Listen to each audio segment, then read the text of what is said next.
towards the 40 mark, but fresh from that wonderful 100 in the second test at the Wanderers, and a double 100, of course, 244 in his last Currie Cup match, where HUDSON did not get runs in his last Currie Cup match, but he's been in good form, and he too, the average a little low for a frontline batsman. 3 test hundreds though, to his credit. Mark Eilert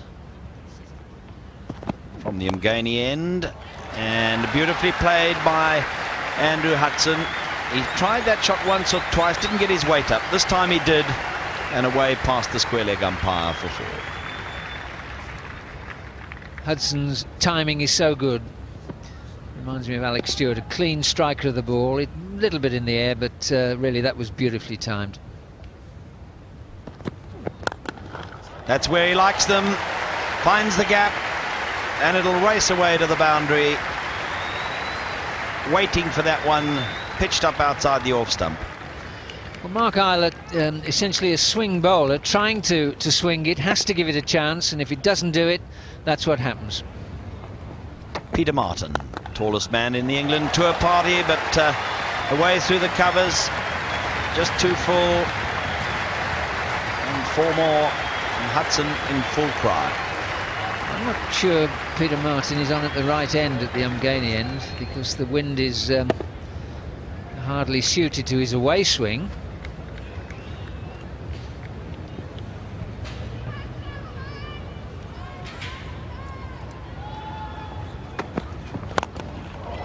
Upish, but it's 4 more.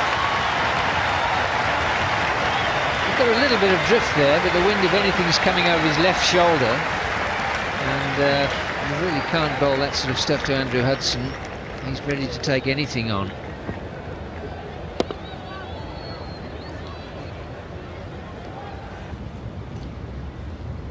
DOMINIC CORK. Is that off the bat, off the pads? I think it might be the bat. And 4 runs, bringing out the 50 partnership. So a cracking start for South Africa. Not 15 overs bowled yet. Terrific stuff. HUDSON in particular, he really has gone off like a train, and Michael Atherton's got to do something. It's got to be a bowling change.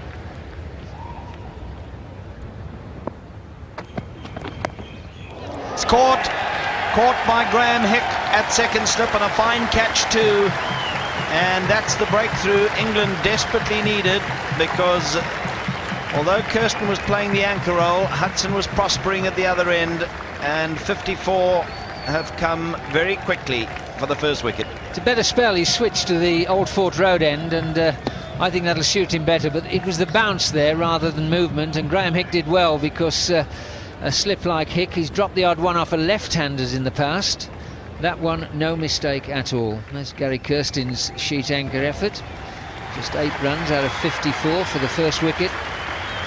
But it really was the bounce here.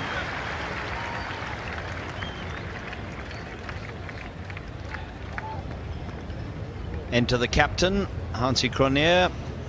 5 test hundreds to his credit, and the average has gone over the 40 mark. Approaching 1,500 runs in test match cricket now. And he too has been in tremendous form. Richard Illingworth. Oh, yeah! And yes, up goes the finger. Dave Orchard making his first decision in test match cricket, and a difficult one always, the bat pad. And let's see what happened. Well, the 6th over by Richard Illingworth. He's dropped straight away into length and line, and that one, unlucky in a way that it's flicked off the top of the pad onto the glove, but really if you're going to shoulder arms, then the bat must be withdrawn completely. And David Orchard got that right, and it was one that easily he could have got wrong.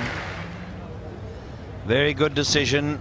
See, he doesn't think it's going to bounce as much as it does, off the flap, and not withdrawing the bat and gloves, well out of the way and paying the penalty. Crawley doing the job at silly point. Well, 9 fours there, and really he's dominated the first session. So England have hit back now, 56 for 2.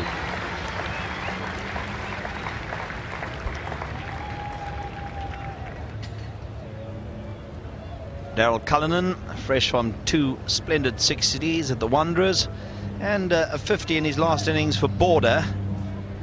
and he is approaching 1,000 runs in Test match cricket.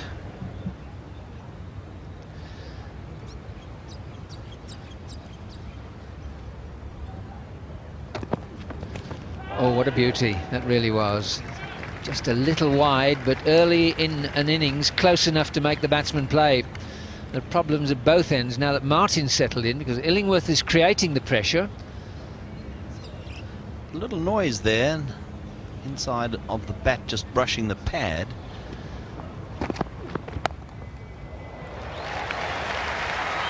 No third man. Umpire Steve Buckner from the West Indies, a very welcome guest in this part of the world. Well, a run rate that was nestling on 4 suddenly dropped to well below 3, but that'll help it along a bit.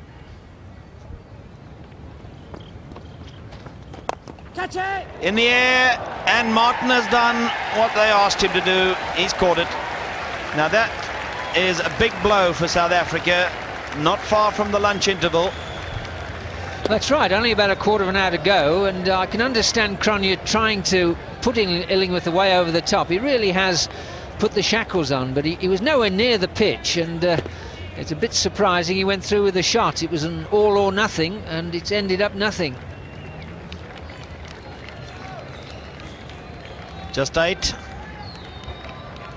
And South Africa suddenly in trouble at 73 for 3 after that tremendous start. JONTY RHODES coming to the wicket at number 5, not the young Jacques Kallis that many thought might be the case. Average not good for a top order batsman. That one match-saving 100 made against Sri Lanka. And JONTY RHODES just 2 at lunch with CULLINAN on 9, and no doubt round 1 to England. Yeah, that was a big session for England in the end. At one stage it looked as though South Africa were romping away, but those 3 wickets, it's pegged them back.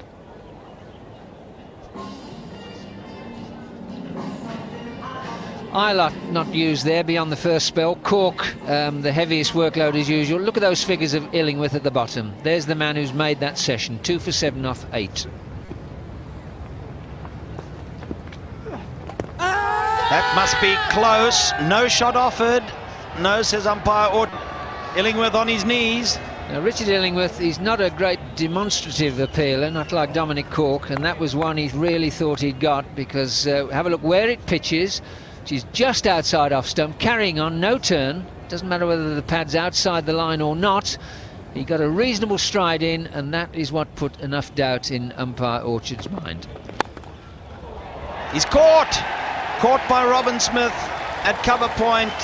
And Cullinan a bit bogged down, and it was just a matter of time. One felt that he was going to try and break the stranglehold, and playing that in the air, and Smith pouching it.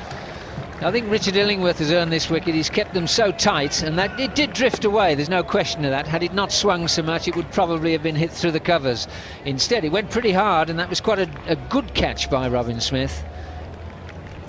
That's the end of Cullinan, and you see how many deliveries he's faced. 60 deliveries and 2 fours in that 10, so that shows how difficult he found to score any runs.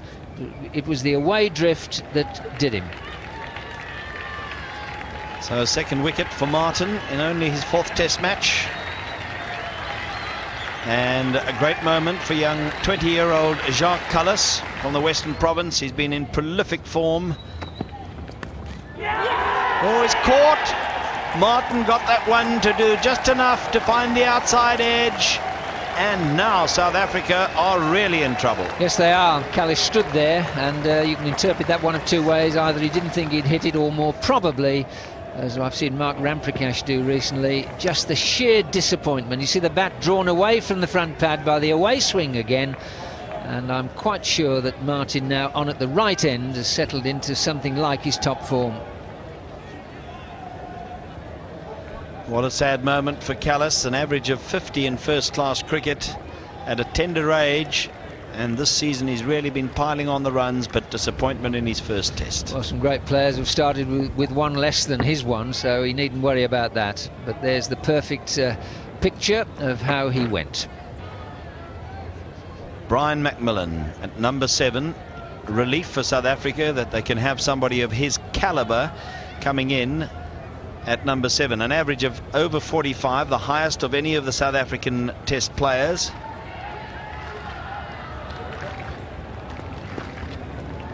They all go up. No, says umpire Orchard. So he's having quite a rough time in his first Test match. See that ball spinning.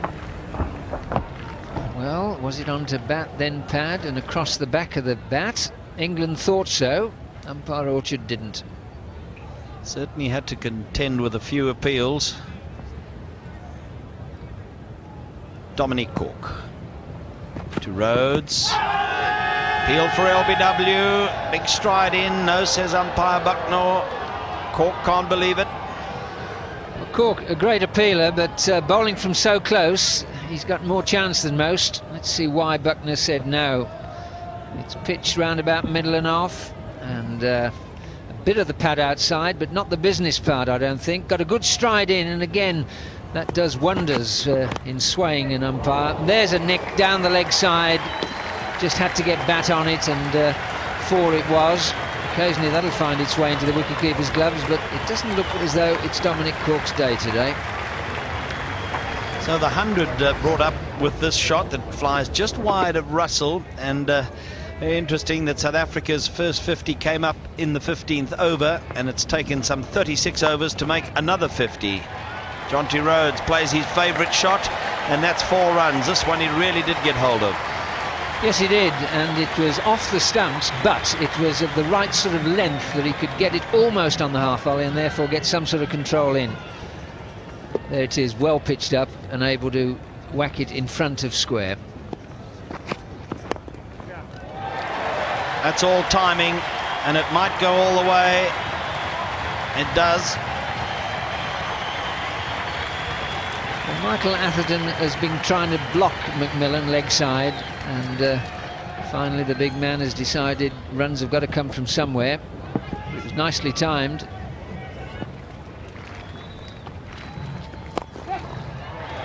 Using his feet nicely, makes it into the full toss and packs it away.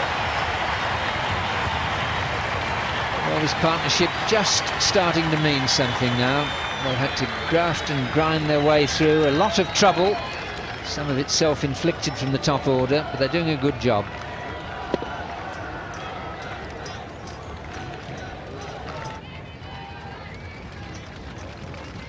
Mark Eilert back at the Umgani end.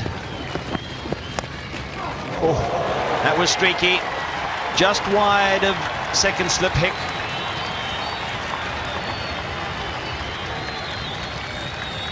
Well, the slip had been moved, and that wry smile from McMillan shows that he knows he's got away with a little bit of something. They'd put him leg side, and lo and behold, more or less from where he'd been, or certainly would have had some sort of chance had he had another man there. Wasn't all that wide of Hick.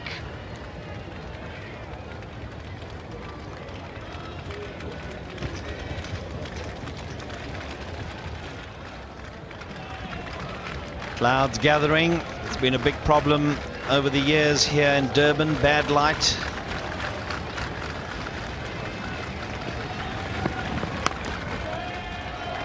Just a little push into the covers. I'll get a single. And that brings up a very worthwhile 50 partnership for the 6th wicket. Interesting that of the 10 biggest partnerships that South Africa has had since reintroduction to Test match cricket, 5 of those have been for the 6th or 7th wicket. So once again, the lower order saving the day. Well, McMillan there, 127 balls that partnership's come from. I think he's South Africa's best batsman. Well, always a problem in Durban. They've had a lot of rain. We've had it all over the country. They've had a couple of looks at the light, and the light meters have been out. What are they going to decide on this time? It looks as though they've offered it to the batsman, and they gratefully accept. And, well, at 2:45, a lot of time is going to be lost, and I doubt whether there'll be any more play today.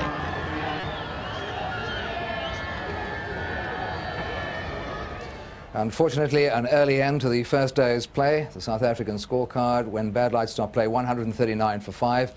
A fluently struck 45 from Andrew Hudson, but Kirsten was gone for 8. CRONJE the same. Cullinan only 10, but Rhodes was still there, with Kallis having failed in his first match and McMillan not out 26. 139 for 5. Let's have a look at the partnerships. And it certainly was a good start from Hudson and Kirsten. The anchor role being played by Kirsten before he went out with a score at 54. So it was a good first wicket partnership. But then the only other partnership, meaningful one, is the unbeaten one. JONTY Rhodes, as always, coming to the rescue when things are tough. And Big Mac there as well, too. That's 50 off 129 balls. CORK, 0 for 41 off 19 overs. ALEC bowled quite well in his second spell, and then Martin really came right after 17 runs off his first 2 overs. He took 3 for 30. Rather limp at the mast. And Peter Martin from the Old Fort Road end. Oh, and he's caught. Very good catch too by Jack Russell as Martin finds the outside edge of Brian McMillan's bat. And that's exactly what England wanted, an early South African wicket to break this partnership. A little bit of a surprise selection for this test. Peter Martin bowled extremely well yesterday and then started off his day like that. A great catch from Jack Russell, another great catch, and a good wicket for Peter Martin. So a very valuable wicket for England to get. Brian McMillan, rated the best South African batsman by them, so he exits with his score at 28. Just adding a couple to his overnight situation, and South Africa adding only 2 runs as well. Big blow this for South Africa, and Martin's 4th wicket in the innings. He's only taken 5 wickets in his previous 3 test matches, and an opportunity of getting a 5 in this test match. Very good catch by Russell. It was dying on him as he went away to his right. 112 test catches now, and of course that world record that he created at the Wanderers of 11 dismissals in a test match. Dave Richardson, he's played some valuable innings for South Africa, an average of over 25, which is not bad for a man coming in down the order at 7 or 8. Big appeal for LBW. No, says umpire Steve Bucknell from the West Indies. Well, the umpires have been put under considerable pressure stemming from the last match, and they're making a lot of good decisions in this one. That's 4 runs. There's no third man.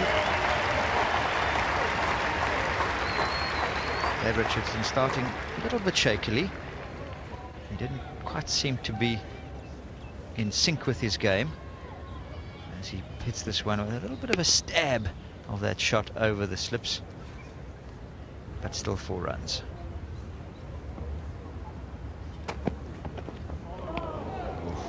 Beauty from Martin. He's certainly got the ball to go away from the right-hander. Well, what one doesn't see from this action shot is the way he went wide of the crease when he started the delivery, so the line of the ball changing, beating JONTY Rhodes. Mark Eilert, an appeal for LBW. Up goes the finger of umpire Dave Orchard, and JONTY Rhodes has to go. And like McMillan, he hasn't added much to his overnight situation. Well, another typically gritty knock from JONTY Rhodes. He was under pressure to begin with. He gutsed it out and got a fairly good stride in here, and then missed the ball as it swung in towards him. Delighted Mark Eilert appealing and then getting the affirmative action from Dave Orchard. He has the ability to straighten it up onto the right-hander. He also has the ability, of course, to go across. So JONTY Rhodes, like McMillan, adding just 2 to his overnight situation. But an innings full of character once again. Over 3 hours at the wicket. Good stride in there, so a little bit unlucky, I think, an iffish sort of LBW decision. Well, if one looked at it a couple of times, one had to go with the umpire. So, and he only saw it once. So I thought it was, at the end, a good decision by Dave Orchard. Eilert again from the Mgani end. Across him, he's got the edge. You heard the sound, and Russell does the rest. And Dave Richardson has gone caught behind.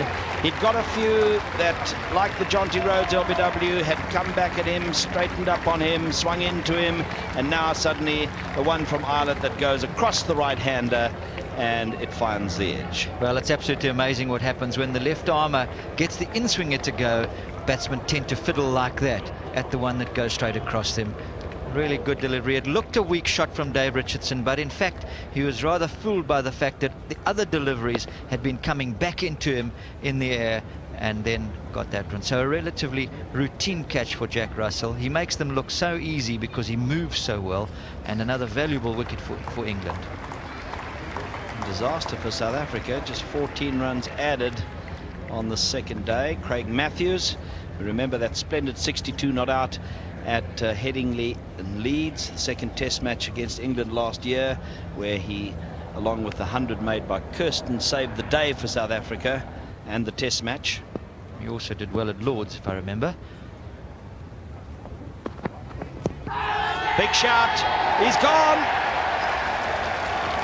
Didn't get going on this occasion, and this one, if one watches closely, one sees the normal delivery now from Eilert coming back onto him and beating the inside edge of the bat. His foot going a little bit too far across the line, so he had to play across his pad a little bit, wasn't able to do that, and in the end, routine decision for the umpire. Yes, same sort of delivery to Rhodes, but he didn't get the same stride in that Rhodes got, and he was definitely very much adjacent. So 4 wickets lost for 14 runs.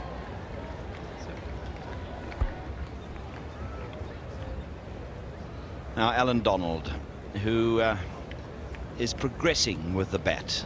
See his highest score of 33.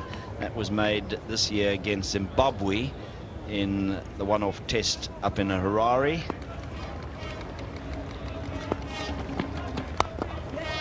And that's 4 runs. Well, they brought the mid-off into a silly mid-off, and he nearly blocked that, and it's raced away to the boundary. Well, I think it was an attempted Yorker from Eilert. That's always a useful delivery to a tail-ender. Wasn't quite the right length. Donald just thrust it away. Good shot.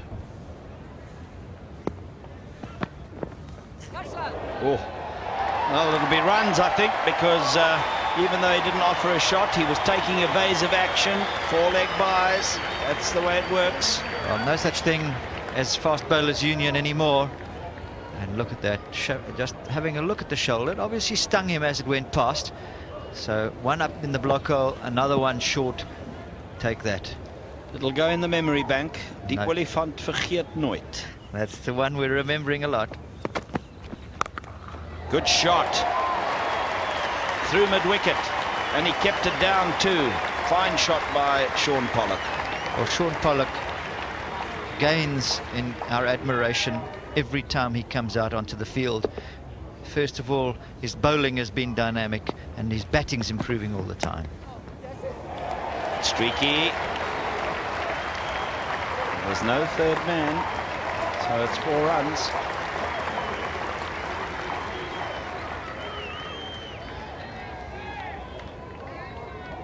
South Africa still deep in trouble, so every run being greeted with a huge round of applause by this enthusiastic crowd.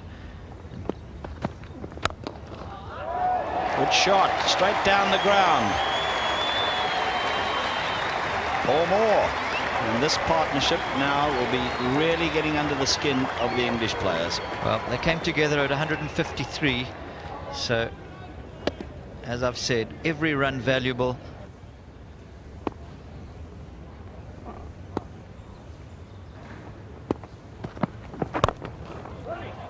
Just chips it away on the onside, and it's got enough on it, and will go all the way.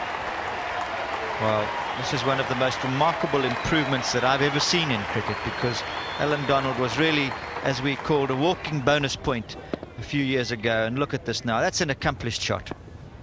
And this young man has an average of 50 in Castle Currie Cup cricket in South Africa this year, and look at that. That's why. That's a glorious cover drive. Absolutely classic shot. He's a sort of batsman that one is so surprised to see him batting that low for Natal, because He's really a superb cricketer, and he's a worthy successor when it comes the time for Brian McMillan to give away as South Africa's all-rounder. Well, he has bowled Natal to the top of the Castle Cup, but his batting contributions have been significant. Dropped just short, I think, there of Russell. There was no doubt a definite little inside edge there, but dropping short, I think, of the keeper. Well, it has to be considered a half chance, because although he was going the other direction, his hand didn't come forward. If he'd stretched forward, he might have caught that one. Gets it away, backward a square. Crawley is... Oops, he pulled up suddenly there, and it went for 4 just as he was straining to get round, and it looks as though he might have done a hamstring. So this partnership, not only from a runs point of view is it becoming a great irritation to England, but because of it, suddenly Crawley looks as though he's in trouble. Well, it looks like big trouble. That shows you just how quickly he had to pull up as he felt the pull in the left hamstring, and he's really under a considerable discomfort. Able to walk off the field, but that's because the injury is still warm. I'm sure you'll find that when it stiffens up, he's going to be in a lot of pain. Martin again to Pollock. Nice looking drive. I don't think it'll go for 4, but it'll bring up the 50. That's the partnership between these two, and the crowd love it. Beautiful day here at Kingsmead, sunshine, good crowd in, and heroics from Donald and Pollock.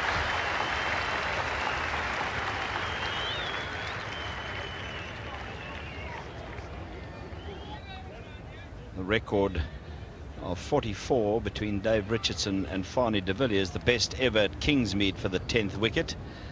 And now that, of course, surpassed by those two. There you see the bandage that Crawley has around that hamstring, and he looks in considerable discomfort, as you say, now that it's cooled off.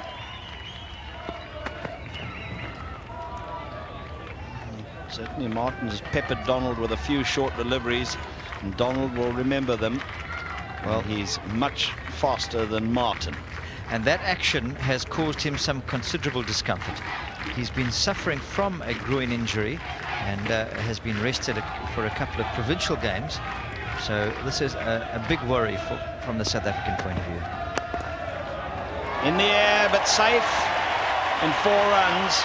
So after having a couple of bounces bowled at him and maybe just aggravating that groin a little bit, he suddenly comes right and decides to lash out at Martin and gets 4 runs over covers. Yes, well, he's obviously in discomfort. He's grimacing all the time now, but fast bowlers get used to these things. Richard Illingworth, and he's bowled him. And Illingworth, the spinner, and it's so interesting that after only 5 overs of the new ball, the left-arm spinner was back to try and sort this final partnership out, and Illingworth has done so. And this is a beautiful, slow, drifting arm ball that goes through the gate. Well, great experience here from Illingworth. Perfect line and length, and Allan Donald succumbing at last. But really the most wonderful partnership by the South Africans, putting on something like 70, and Allan Donald almost his top score in Test cricket. Yes, just 1 short of the 33 he made against Zimbabwe earlier, and over an hour and a half at the wicket with Pollock. The best partnership ever for the 10th wicket between Tuppy Owen-Smith and Sandy Bell at Leeds in 1929, and 72 now they made, and some respectability in the end to that South African scorecard after a great start when CRONJE won the toss, and that dramatic collapse to 153 for 9, and then Pollock and Donald with their 72 runs from 149 balls, lifting it to 225. So unusual to have the last wicket as the biggest partnership. Cork, the man who took so many wickets, 9 of them at the Wanderers, no luck this time. Eilert took all 3 today, bowled much better with the old ball. Martin 4 for 60, bowled well after lunch yesterday and again today. And Richard Illingworth, of course, was the man who applied all the pressure in his bowling. Average approaching 40 for Alex Stewart. Once he gets going, he's a very good player. And of course, Atherton, his average hugely boosted by that 185 not out, his top score made to save the test match at the Wanderers, going past the 4,000 run mark in the process. Allan Donald from the old Fort Road end. He's caught! He's brilliantly caught at the finer of the two gullies. Andrew Hudson, the man who took the catch, and that will be a welcome sight to the South Africans. Mike Atherton, the England captain's back. Well, there's a great feeling here among the journalists that once Atherton goes, that's half the England resolve gone. And so South Africa could have had no better start than this. A brilliant low catch by Andrew Hudson, going sharply but low, and he picked it up with ease in the end. So great delight to see the back of Mike Atherton for only 2. First over of the England innings, and just look at that catch. He had to come forward and go down to make it. Superb pair of hands. Now Graham Thorpe having to come in at number 3 because of the hamstring injury to John Crawley, brought him to the side to replace the out of form Mark Ramprakash, but no luck for Crawley, and Thorpe is the man out there. He's caught by Cullinan in the slips. Another brilliant catch. He won't go. He thinks it might have dropped short, but up goes the finger from umpire Steve Bucknor. Just a little look across to Dave Orchard. Orchard acknowledged that it had carried, and Cullinan, that's his second beautiful low catch that he's taken in this series. Well, he's got wonderful hands, Daryl Cullinan, and Graham Thorpe doesn't like batting number 3, unlike Graham Hick, who's desperate to bat up the order, but the England selectors won't let him, and this is why Graham Thorpe doesn't like batting here. The ball angling across him, and Daryl Cullinan, another superb catch right on the ground, but he did pick it up, and everyone in the South African camp delighted. So England's second most valuable player now exits the scene.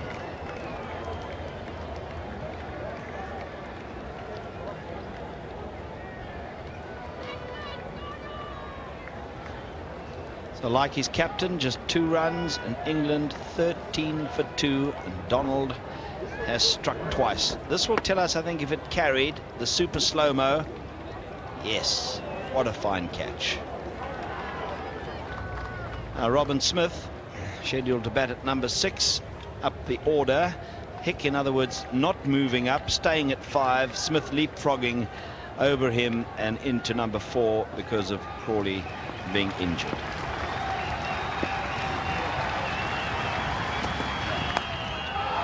Oh, that's over the top of slips and 4 runs.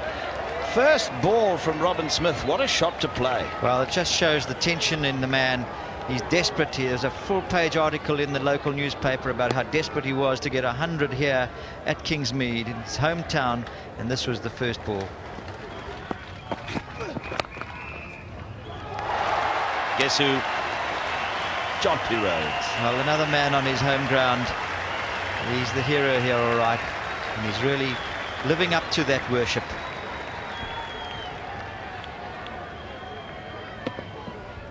He's so confident about the dive that he doesn't really worry about moving his feet too much. He knows that by diving he will get there and he will stop the ball. Nice shot. Well timed. It was well up to him. And he just used the pace of the delivery through mid-wicket for 4. Change of tactics here that didn't work. HANSIE CRONJE moving an extra man onto the offside into this catching position, and the reaction from Robin Smith to use the gap.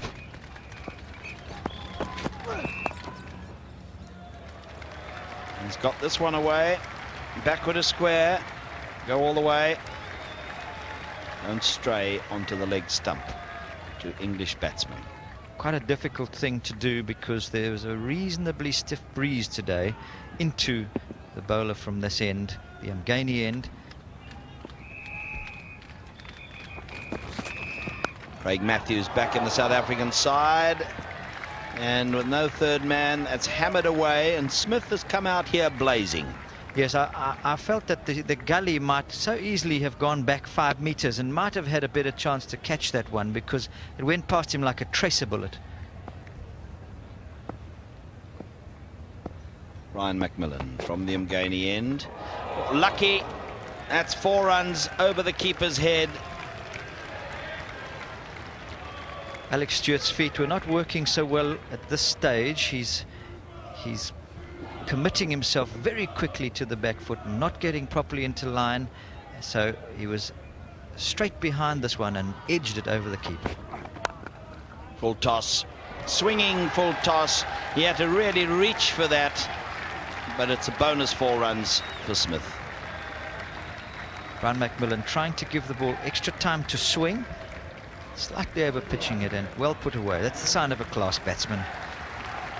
Leaning into it just to push it into the gap.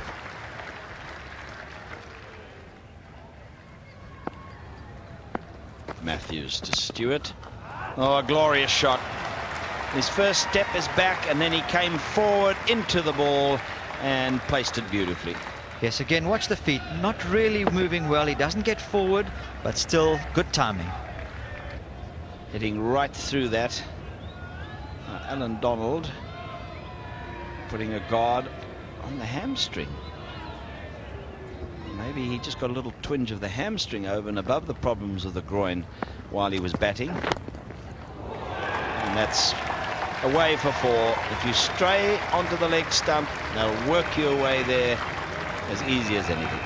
Yes, well, this one was actually dangerous for the short leg Gary Kirsten here, because it comes straight off the face of the bat and he has no chance of even considering moving. Look at that. By the time he'd moved, it was past him and it could so easily have hit him. The partnership gaining now in credibility. 52 runs, almost equally shared between both batsmen.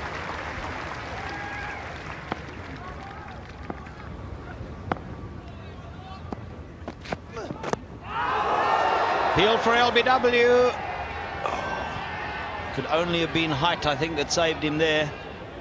Yes, again, getting committed onto the back foot, Alex Stewart. So the ball, when it seems, can tend to beat the bat, and did so here, but it ball a bit high. Is he gone? Yes, Matthews thinks he's got him, so does McMillan, and another good catch in the slips from the South Africans, this time those huge paws of Brian McMillan. Well, these low good catches are becoming routine for the side. They're actually making them look easier than they really are. And a fine delivery from Craig Matthews, just when it looked as though the batsman was settled and playing him comfortably. Look how far forward he has to go for that. That's a very difficult thing to do for a slip fielder. But delight for Craig Matthews and for the South African side. And for a big man like McMillan to get forward, just over an hour and a half for his 34. He started by racing to 18 off only 13 deliveries, but pushing at that one, and tremendous catch by Brian McMillan in the fingers. So Graham Hick now comes to the wicket with England in trouble, even though they're only looking at a poor South African first innings score of 225. Hick has made 200s against South Africa, one at Headingley and that 141 at Centurion Park.